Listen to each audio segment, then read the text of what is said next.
Hello, everyone, and welcome to ABG, Asian Boss Girl, a podcast for the modern-day Asian American woman. My name is Helen. I'm Janet. And it's Mel.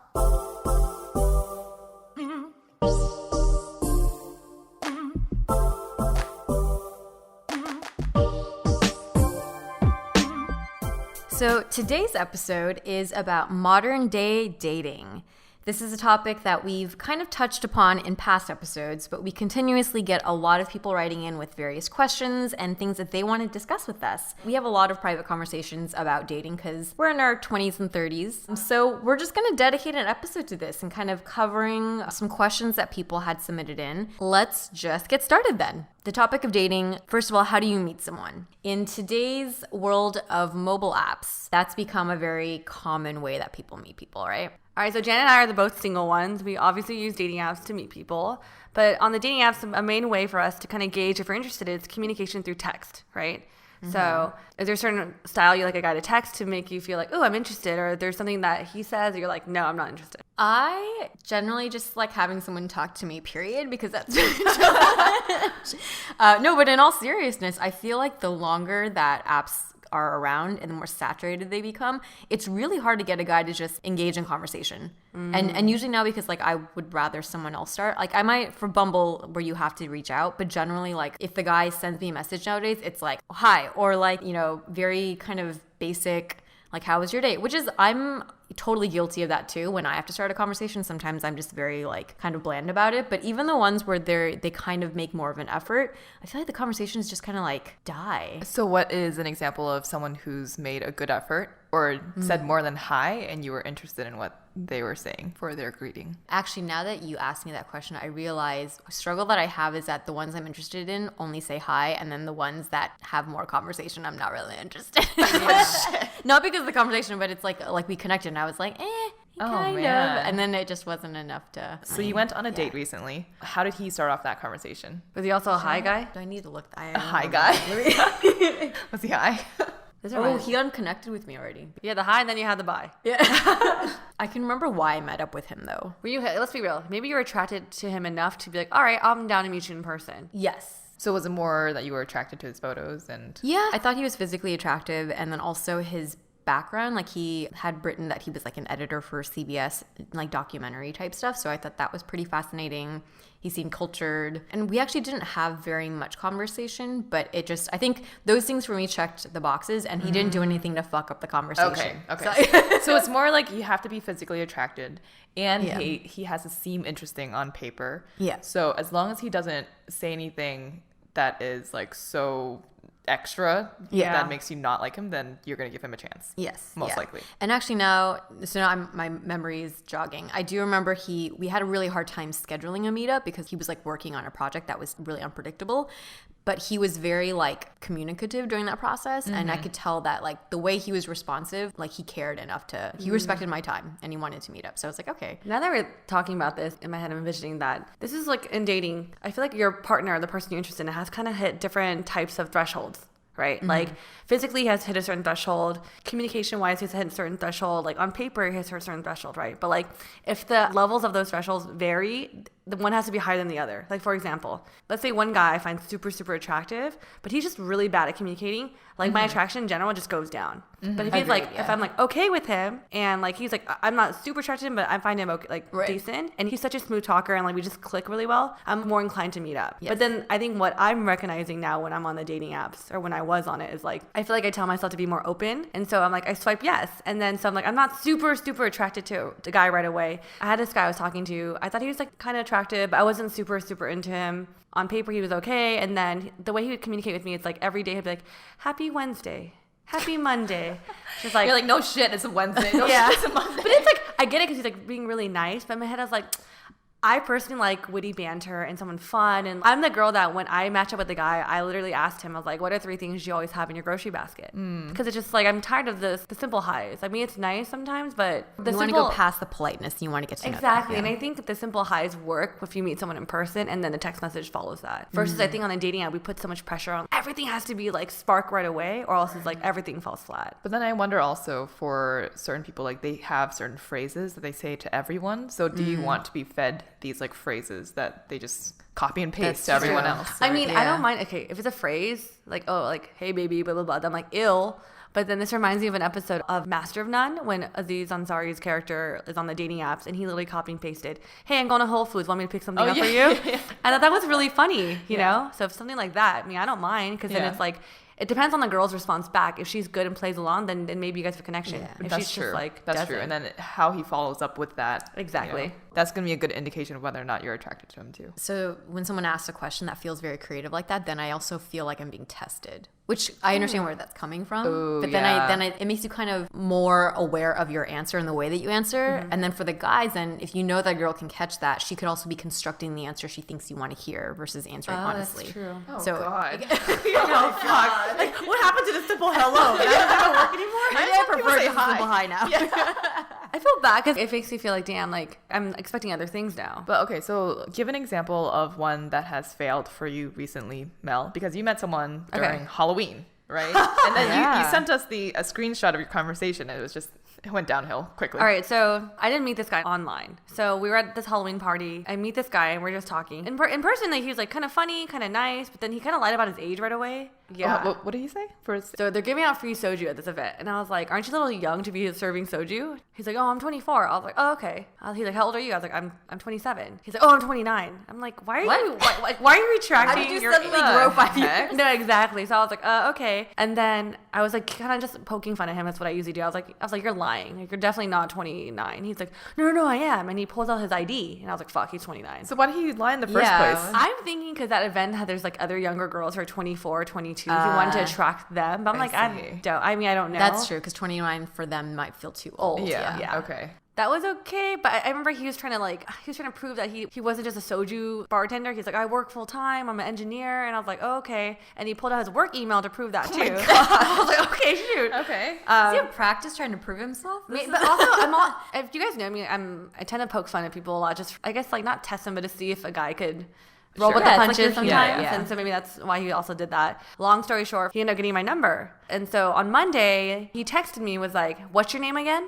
No lie, I kind of forgot his name too. And I don't mind that you forget, but it's just like, that shouldn't be the first thing you text me. Or to say it in that way. Yeah, and That's I was a little like- abrasive. Yeah, and I was kind of like thrown off by that. And then I was like, what's your name? He's like, you can find out on LinkedIn. I was like, okay, what? Like, you're going to find me on LinkedIn now? Or like, what's Wait, going first on? off, if you don't even know his first name, like how are you supposed to like how do you Find know what him to on look? LinkedIn. I don't know. He was like, what's your name again? I guess he wants to use my name to find out on LinkedIn. Also, who uses LinkedIn as their like Mode of picking mode up of like women. figuring like getting to know someone, right? Isn't it Facebook or Instagram or Snapchat? You could just stalk me privately and not even tell me all this stuff. That's what I do. Like, you know what I mean? So I was kind of like, what? Yeah. But is that a thing? Is that a common thing for people to ask for their LinkedIn? LinkedIn. No. That's just asking for your name, isn't it? I do find that weird. It's like, for me, I think Facebook is kind of more personal, and Yeah. Instagram Yeah. is like, that's Too too personal. Kind of, yeah. I don't know, but I just fucking weird. I don't know. But then he just like was really persistent on like, what's your name again? Blah blah blah. And I'm like, I don't feel attracted to this conversation right You're now. not really winning me over. Yeah. No, I know, like, and I would ask him, like, what's your name? Like, just to make sure I know on my end, not calling you some random name. He's like, oh, you know my name? I was like, obviously I don't, because I'm asking you.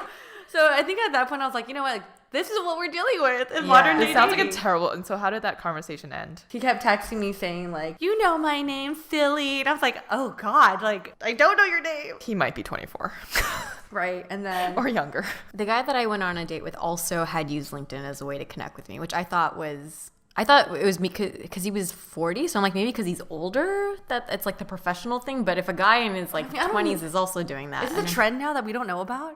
I mean, I definitely don't know about The this next thing trend. they're gonna ask is like, oh, what's your Venmo? Like, yeah. I don't know. But I was gonna say, like, so for the LinkedIn profile, I do look up people on LinkedIn as well, and because I'd rather be able to see who looks me up. I don't care if they know that I look them up, so I have it open and because it's also like, if I don't feel like it's a shameful thing, it's like I'm educating myself on your background before we can. Dang, I need to update my LinkedIn. Yeah. Well, There's like nothing on there right that's now. okay. You're safe. You're not single like us. We have to deal with all this like, fucking shit.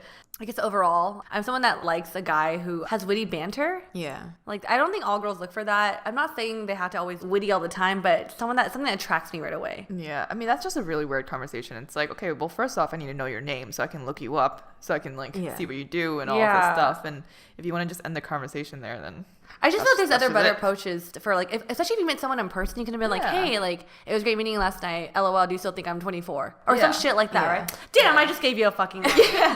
Have you ever had a conversation that went well, like there was that witty banter, and then did it somehow stop or not lead to a meetup? No. Okay, so it's either there or it's not. Yeah, I think so. okay. Well, last time I can remember like a witty banter was maybe my ex-boyfriend or my fuckboy. He was really good at that. Yeah. But that ended up that way, you know? So, So it has to be attractiveness and also good communication. It's charisma Yeah. too. Banter. Charisma. Ooh, you know, one way I've seen guys who will kind of get around this, and in a positive way, is they'll do a phone call versus continuing text. I actually love because that. I like that. It's like it's a little bit more like traditional and classic, but also it's like if you know you're not someone who's good at texting back and forth, then and you know you're better at phone calls, then you. So that's a solution for men. If you're like not into playing this like texting game, then offer to. Would you call ever the girl. do like a FaceTime or Google chat with That's them? a good question because I feel like I've had guys who try to push that, and if I don't know them very well yet, I'd rather do phone first. Yeah. You know? I think it's also like it goes in steps. Like I think a FaceTime's like whoa versus a phone call. Yeah. Like, oh, it's the next gradual step Right, from right. texting. Yeah. Actually, this reminds me. Janet was the one that recommended a phone call when I was on the dating apps, and I actually used it. And the guy was like, "Oh, okay," and that actually helped me go on a next date with him. Huh. So I think that step really helped me figure out, like, because you kind of figure out your flow of the conversation Right. versus like texting can be on and off. Because if you're working, Because you can also pause for a long period of time before responding back. yeah, and then on that phone call, this was like probably 2 years ago. We ended up having like an hour-long conversation. I was like, "This is worth a dinner to move forward." So I was like, "Okay." Yeah, hour-long conversation on the phone. Yeah. That is a date. In and Yeah, I was like, "Yeah." So I think it worked out, but the day just whatever. I just I'm not dating him right now, so. Actually, what? Yeah, why didn't that? I think a tip you should have for yourself is when you meet a guy, I know you're nervous and you drink. I think I drink a little more. And so I think I kind of like clouded my actual feelings for the guy. I think I just wanted to have someone. So I'm like, I'm really into him, but we actually really didn't connect. Okay. So yeah, it didn't work out. I've actually, carrying this on over into like when the assessment of like, should this develop into a relationship? I feel like I have gone so far as going on 4 to 5 dates with someone where like it was going well, but then we just mutually ghosted each other. And that's like a phenomenon that I don't know if anyone else is experiencing. Because when I tell people this, they're like, that is so weird. But I've had this happen like 2 or 3 times now. And it was just like, I think because it takes amount of time to like get to know each other. Yeah. And if you are both people who are like kind of being polite to each other, I Right. guess, that you just keep going and then it's like, Or do you feel like it's because after a number of dates, you start discovering things about each other that you Yes. kind of don't like? Yes. And then you start agree. focusing on those little things. And you're like, oh, maybe this person's not the right I don't know that it's even one for me. focusing on it, but I think it just takes time to get to know someone. So within like the first date, you might learn a thing that's like, okay, I can let that go. Right. And then the second date, you might learn another thing, and then you're like, oh wait, I don't know, but I still like them, so let's go out a third time for. And then you start, or even you just learn things about each other's lifestyles. Or between those times, I've maybe met their friends or they've met mine. So I think just the more information you gather, you might start to sense like, okay, we're not the most compatible. Is it just easier for you guys to just like kind of politely ghost each other versus like, hey, I don't think things are working out on my end? Like, do you prefer that? Would you rather have it just kind of fizzle out, or would you rather Yeah. have him reach out and say, hey, I think this is over? So in these mutual ghost situations, it works because we both obviously felt the same, right? Yeah. If it was someone I liked and they just pieced out, I would obviously I think I would reach out. And then, here's how I would say I prefer that the guy just maybe not reach out again. But if one of us reached out, we should offer each other the respect of the explanation. But without any prompt, it meant that we are both okay with it not continuing, right? Because I've also made the mistake of if you jump the gun and you have that conversation, then they might be offended sometimes because they would have rather it have just like floated. makes Or like vice versa. I could see for me, like I was trying to figure out my feelings and I actually wasn't feeling that strongly now that you reject me. That could also make me be like, wait, Yeah. like I can see that. I feel bad ghosting. Wait, do I ghost? You just ghosted this other guy. I know. Okay, I think I said in a previous podcast, I'm not the type to ghost. If we're to go on a date with a guy and like we went past the texting phase and like we had a face-to-face interaction and it was leading towards something, I would make it clear like I don't want anything further. Then I don't ghost. But if it's like initial texting phase where it's like I haven't even met with you or we're not even trying to have a conversation, I think I kind of lightly go. I'm taking a step back. I don't want to talk. But then because right now I'm like, do I even say anything to him? Say like, No, I just feel like that conversation is done. okay. All right, so let's say you already went through those loopholes and those trenches of communication styles with the guy, and you're interested in pursuing something more. How do you deal with yourself and your emotions when you have this new partner in your life? So that was actually, we had one listener who asked, how do you not jump too quickly to the conclusion that the person that you've met is the one? And then we had someone else write in and ask, or about the topic of when you can't catch feelings but you want to. So that is basically meaning like, how do you allow yourself to be vulnerable enough to be able to feel for someone, but at the same time to not be so vulnerable that you get hurt a lot. And I think that that's actually something that, especially in the modern day dating world, we have a lot of apps and there's like so many people that float in and out. How do you balance that? I personally honestly don't have tips for that. I feel like I definitely went through the phases of being too emotionally involved and then put up a wall pretty quickly. And I would self-admittedly say I'm pretty jaded right now, and I do have a pretty big wall up. And it would, for the most part, like if someone's trying to talk to me, I'm on the defense right now. So sorry, I don't have better tips. That's my reality. I think for me, the question for when you can't catch feelings but you want to, when I think of that, I feel like you're just not interested then. Because I do think that in college, I met guys who were my friends and I'm like, you're such a good catch and like you're interested in me. And I was like, okay, let's go to dinner. And I would like try to make myself like you. I'm like, please like him. Like he'd be such a good person to date. Just doesn't get there. So I feel like that's just a sign saying that you're not interested in this person in a relation, in a romantic way. So just like, don't waste your time doing this. Right. So even if they're like perfect on paper and you're like, oh, we should be together, right? But if the feelings aren't there, the feelings aren't there. Yeah. Exactly. So you can be really good friends and maybe over time that does develop, but maybe it doesn't. Yeah, that is actually a very good insight. Maybe if you are not catching the feels, you just don't have them for this person. Right. Yep. I'm trying to put myself back too, because I haven't dated in a long time. So basically, when I started really getting into a guy, I try not to text so much. I try to have them text me first to make sure that they're invested so that I am not totally vulnerable to my feelings towards them. Yeah. But I try also not to ghost them, so it seems like I am interested. Yeah, I don't really have good No, that is true. Actually, good tips for the this. communication is the one kind of tool that you have when you guys are getting to know each other, right? And you're trying to figure out how they feel and how you feel. And the frequency of communication and who initiates is mostly, that's the tool that you use, right? So, I mean, but you also have to, I think, have a good amount of like self-control.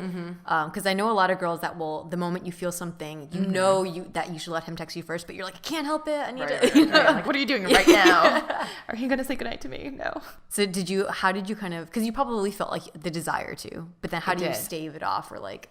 I think I just try to distract myself by like doing something for myself instead of wanting to hang out with them like 24/7. So that maybe made me seem a little bit more interesting too, because it seemed like I had a life away from him. Right. So then he was curious about what I was doing during my day. So then he would text me and say, oh, what are you up to? Instead of me texting him, even though I wanted to text him. Yeah. Yeah. I think maybe that's a tip. I think I am someone that once I'm in a relationship, feelings are like instantly, like they waterfall out of me. And you guys know this. Like, I think I had a tendency to be like, this is it. This is the one. Because I do, my walls are so up in the beginning that when it comes crashing down, it literally comes like crashing to pieces, and I'm more vulnerable. But that vulnerability comes with me thinking that this person's the one. And so like, I think even like I'm still figuring out how to like not let Manage myself your emotions, manage it. Like, it's weird because it's just like I won't catch feelings for someone I don't have feelings for, but when I do have feelings, it's just like reining it in. It's difficult for me because it's just like everything just seems so perfect. So I'm still learning, so I don't really know yet. I feel like the good relationships I've had are the ones that I didn't initiate very much, but it was also because I didn't really like them that much, but somehow it worked really well. Ooh, like it was like the love developed kind of Yeah, thing. or maybe it's because then you don't have high expectations for them. That's true. And for the relationship that you want to have with them, right? Yeah. So if you start off with very low expectations and Or they just, start like, no to exceed it. expectations, Yeah, yeah. or no expectations at all, then you're like, oh, wow, this guy is actually very good, like Yeah. husband material. Yeah. Versus, and then there were ones where I feel like it was like hot fire. Like I was so emotional, and I would do the things where I knew, I'm like, objectively, logically, Janet, this is how you drive someone away, but I couldn't help it, and I would do that, and then it wouldn't work. It's been a very long time since I've like felt a lot for someone. Because I feel just dead inside right now. All right, sounds like we don't have any answers to this question. Let's move on. All right, so another question we got from a listener was, how do you manage the ambiguous stage of dating? I guess like having the conversation when if the guy is avoiding it. Yeah, or Or like where define the relationship. exactly. DTR. Yep, what Ross always wants to do in Friends.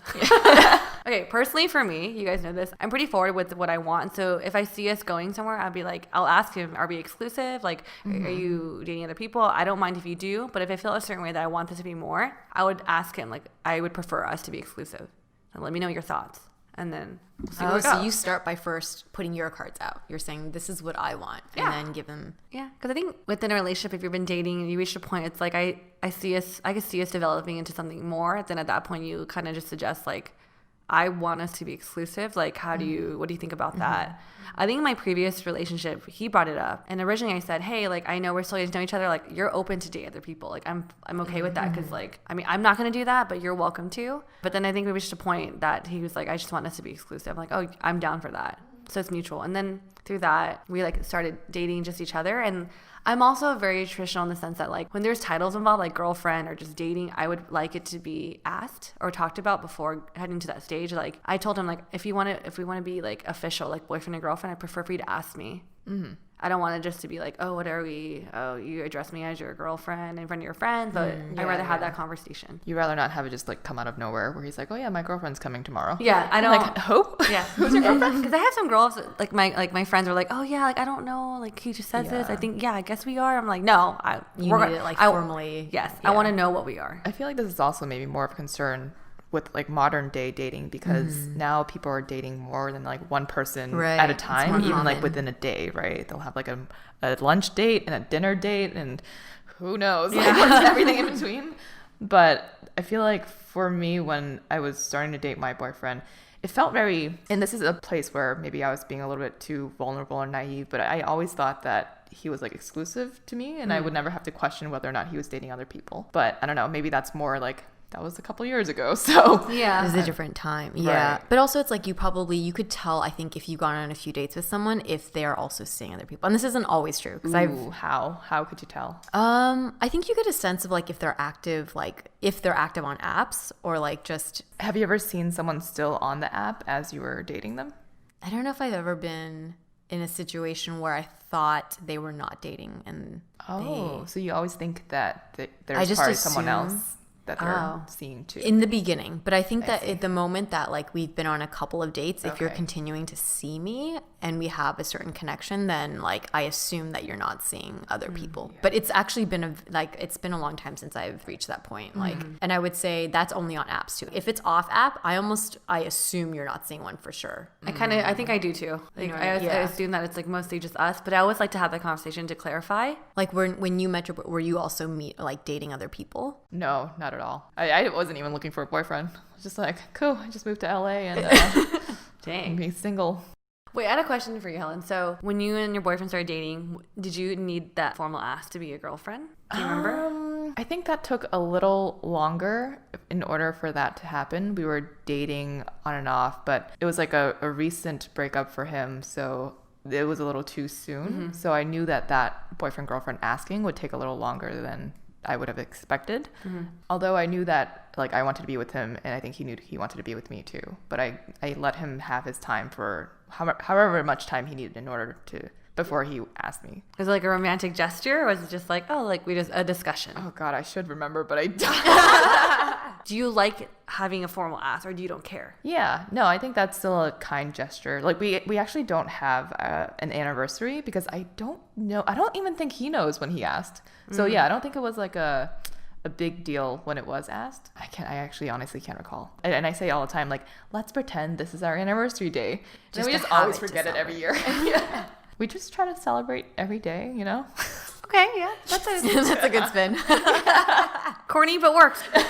Janet, do you like them to ask you, or do you rather be like, oh, go with the flow? You know? I think I would also prefer. I don't know. Geez, I don't even really remember with my past. I feel like knowing you'd want someone to make it very clear, like what things are. You would like to ask. Yeah. I think now, yeah, actually, given my dating experience and like the way that the dating environment is nowadays, I feel like it needs to be pretty fucking clear. Yeah. That's true. Is it weirder when you're a little bit older too? Because it's like, Oh yeah. oh, is this like a proposal? But we're just getting to boyfriend girlfriend right now. Okay. You get down on one knee while you be my girlfriend. I mean, I actually no. That's a good. It shouldn't be an act, right? But it should be a clear conversation and maybe a nice like I'm taking you out to dinner and a formal like personal celebration. Yeah. Or personal discussion. I don't know. Not having all your friends show up like, woo. Oh no, That's be fucking awkward. no. That's fucking That would weird. be like, wait, we're getting married? I don't even know. What's your name? That is weird.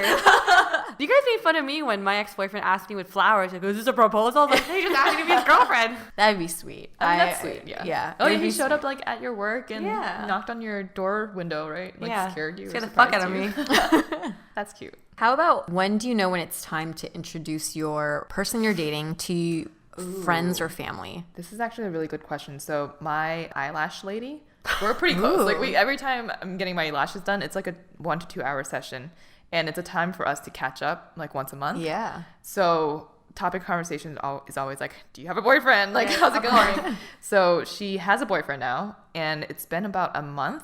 Okay. And he has a really big family. He has like 8 siblings. So he's going up to SF for Thanksgiving dinner, and their boyfriend girlfriend, it's confirmed already, but he didn't ask her. And she's like, is that she's Japanese, he's Puerto Rican, and she's like, is that like a Puerto Rican or American thing to not invite your boyfriend girlfriend to dinner to meet family?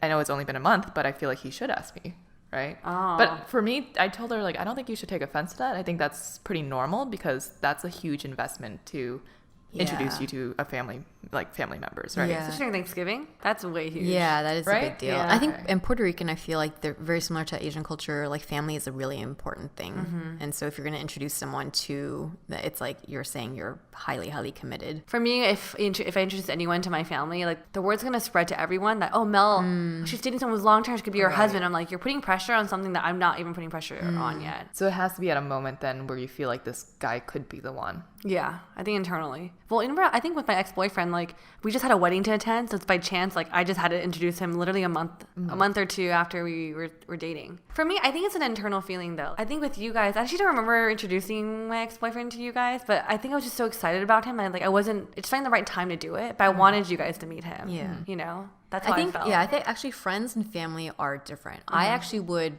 want to introduce someone to my friends early to figure out if there's chemistry there, Yeah. to Yeah, get sure. engaged from both sides. Even though it would be like a huge like fanfare event. Like, Yeah. boyfriend! Janet's boyfriend! Wait, how long did you wait, Helen, to introduce? So it's weird because my family, like my parents are in Boston, so they visited one time, and even though that was still early on in our relationship, like we all had dinner. So it was more like out of the convenience of them being here. Yeah. But I was like, okay, maybe you should meet them now, even though it's a little too soon, but don't be freaked out. Yeah. So that went well, but I probably would have waited a little bit longer. When did Yeah. you meet his parents? That was definitely a little bit later in our relationship, maybe almost a couple of months in. But they were down in LA. They're from the Bay, so they came down to LA for one of their events, and that's where like their movie event. Yeah. And that's where I met them. Oh. Yeah.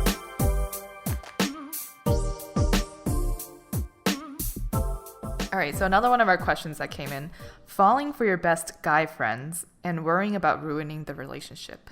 I feel like that's difficult because here's a guy that you finally find that totally understands you and accepts you for who you are, right? And maybe you're just not that attracted to him.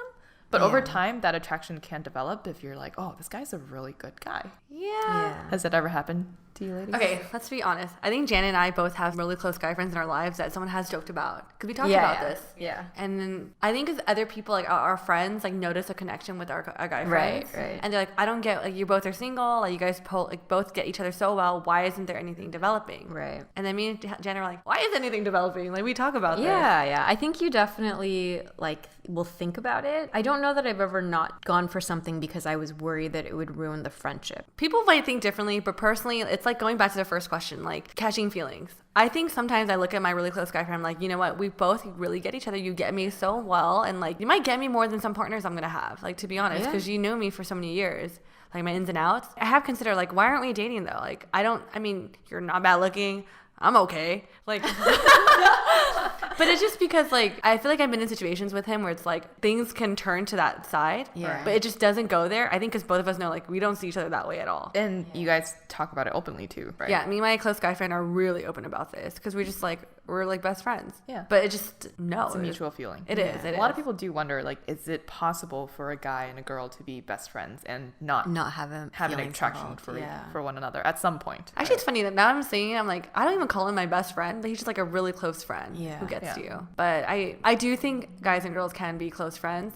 But we did have a conversation once where I was like, you know, I think the fact that we're both single, that we have each other to lean on, to talk to about like everything, we're going to take it for granted once we get partners because that time we have for each other is going to go to someone else. And I do wonder how our relationship is going to affect that relationship. Or how your relationship might have to change. Exactly. Yeah. And I was telling him that. He's like, no, I know. I was like, yeah. Because I do think about like, man, it's going to suck if like I meet a guy and like here's a guy trying to learn everything about me and for me to also learn about him. But there's also another person, a male person in my life that actually knows me already. Right. Yeah. And it's just like, I wonder how he would, like, new partner would feel. I mean, when I was in college, I had 2 guy best friends, and I had a boyfriend in another college, and I would actually be gone like every weekend, and it was like a huge dramatic thing where they're like, oh, where are you, Helen? You like left us.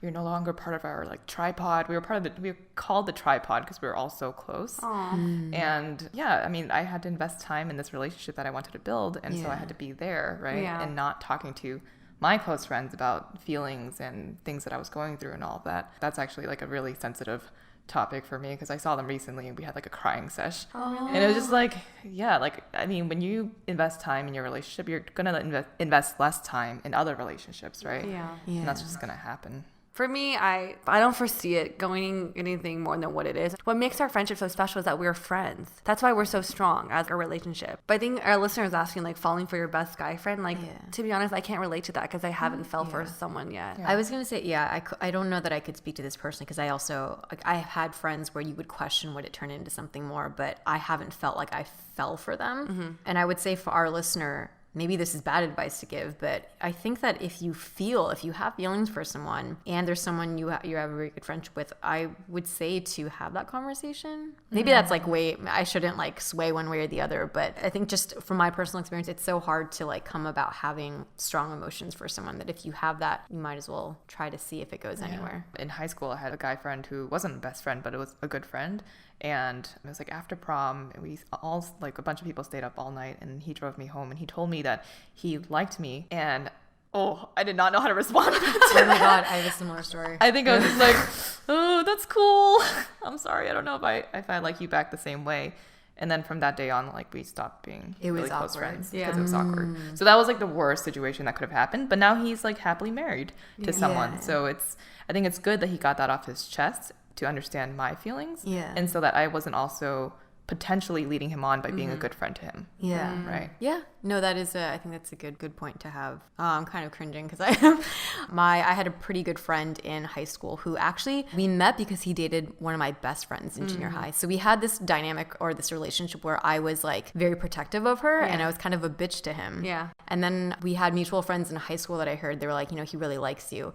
And so I went up to him and I just straight out said, hey, I've been hearing people say this is how you're feeling. I don't feel this way back. So I just want to address this and hope we're okay. And I still remember feeling like that was such a bitch move and I made it so horrible, but because of like he's a really good person and we had more of a humor thing, I think it did affect him negatively for a little bit, but then like we still continued to have a pretty strong friendship. And to this day he's someone that will still like we text each other on our birthday and I feel like he's so it worked out, but despite me making I would not suggest women do that. That's probably why I'm single still. But what I still think about is like, for example, let's say our listener were to tell her best guy friend that she has feelings and let's say things don't go the way she expected. I think in a way it's like maybe that person who's your best friend now is not supposed to be your best friend 5 years later, and like that relation was supposed to fall out anyway for you to find someone even greater in your life. Yeah. I mean, I don't know, but or maybe if she were to take the other way of not telling him, maybe this is just a certain part of her life that it'll just pass, and when she meets someone else that she's drawn to, and she'll still have that friendship. So it's like whatever decision you decide to make, everything's gonna be okay because like your life is gonna plan out in the way that it's supposed to be. So don't regret. But if you're feeling like you really want to have that conversation and share that, then do it and don't regret what happens. And also if you feel like you really don't want to, don't like dwell on that either. So the next question here is, I don't know why it's under single and dealing. I think that was a topic. Or maybe non-married. Non-married, okay. Are you at the point of time in life where friends are having kids? Do you feel the time crunch? Ladies, 30 and over ladies, I will direct this to you guys. I am feeling it. I am feeling it. And I think it's because I went to a wedding recently and someone there, she's 37 now. Mm-hmm. She has a boyfriend who's a lot younger than her. I think he's in his late 20s. Mm-hmm. But she was telling me how her ovulation cycle is like super short now. I'm not sure how she can actually track that or measure that. I think she was saying that they can only try like once a month. So she's not married, but she's just like, I know my body is getting older and I want to have a baby. So I'd rather try now and have a baby and then get married later.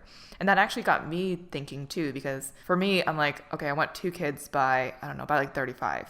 Yeah. Or 36, right? At the latest probably. Because I think when you hit 36, that's when you're like high risk.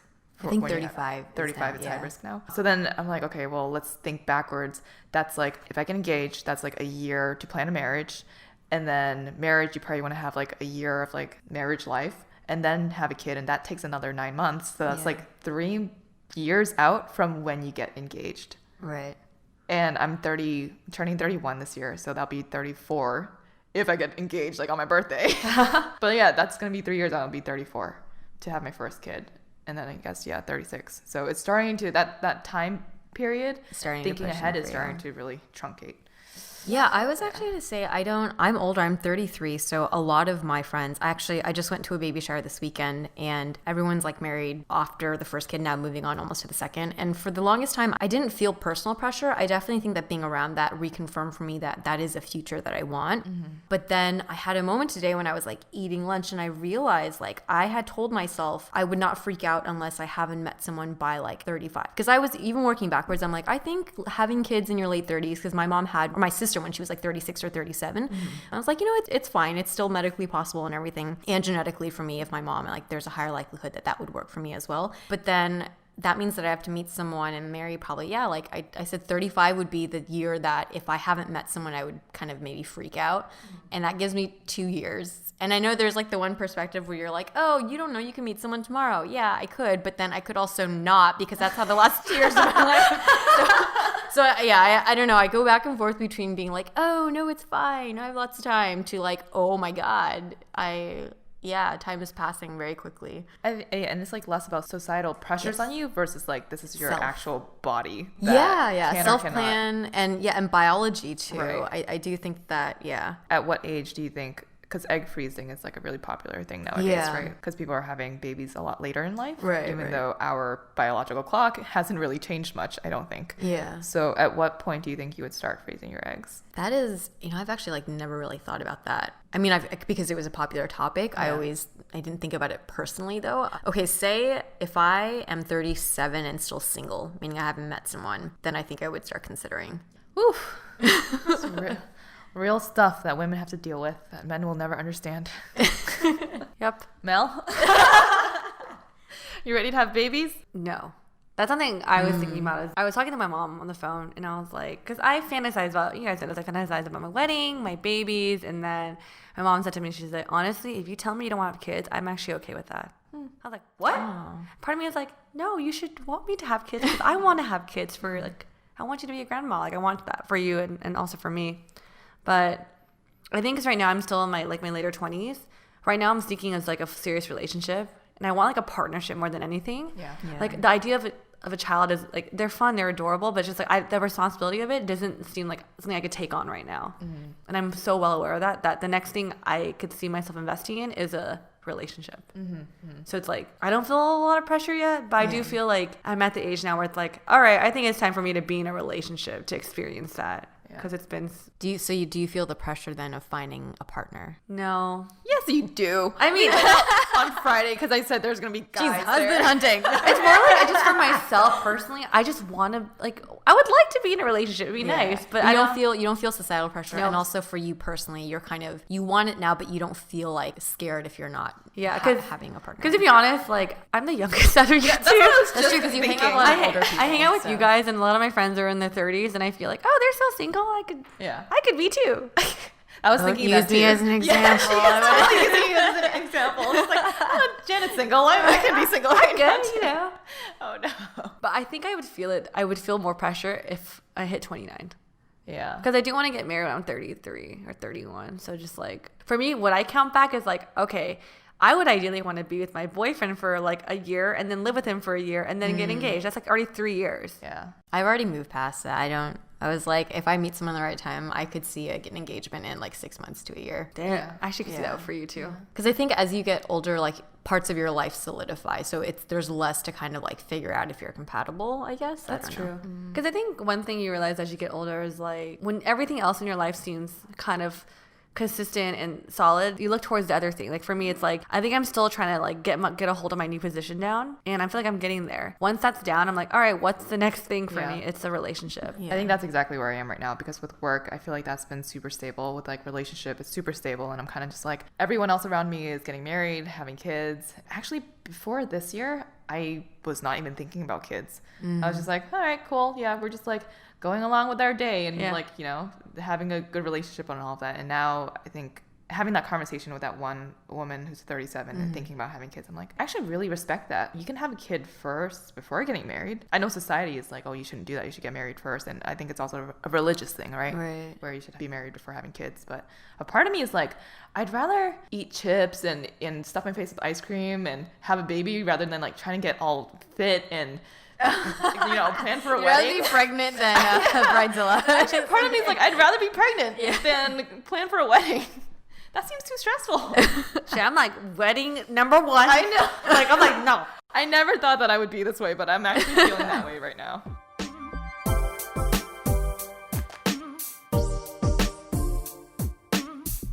And that wraps our episode today on modern day dating. Thank you so much to everyone who wrote in with questions and subtopics.